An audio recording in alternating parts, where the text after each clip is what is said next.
રોમ રોમ ભાઈઓ ગાઈસ ભાઈને ગાડી શીખવાડવા લઈને આવી ગયો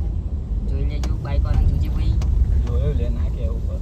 ના કે બંકો વચ્ચે ને પલ્સર લઈને આવ્યો જોઈ લેજો ગાઈસ પલ્સર લઈને આ ટેકનોલોજી ભાઈ ગાડી શીખવે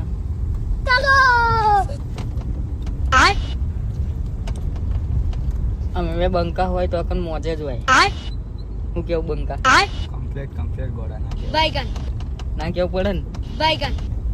અને ચોય છોડી જોવા જવું કેજે આપણે આજે જ જઈ આવ્યો એવું અમુક કો જવાનો હોય તો લઈ જશે ગાડી બાડી લઈને જઈએ તો થોડું લાગે ને કે પાલટી કે ગાડી લઈને જ ગયો તો એવું કઈ મોરવીની i20 તો ગાઈસ જોઈ લેજો ભાઈ ફાઇનલી છોકરી જોવા જઈશું ગમી ના ગમ્યો ભાઈ ના ખબર આપણને કોઈ ખબર હે નહીં એટલે જોયા જેવું નહીં થતું કેમ કે ગમો પહોંચી જાય હવે એમ પપ્પા ભારે એમ કરતા એ લાઈટ બંધ સારું રહે ચલો બાય ગાઈસ બાય બાય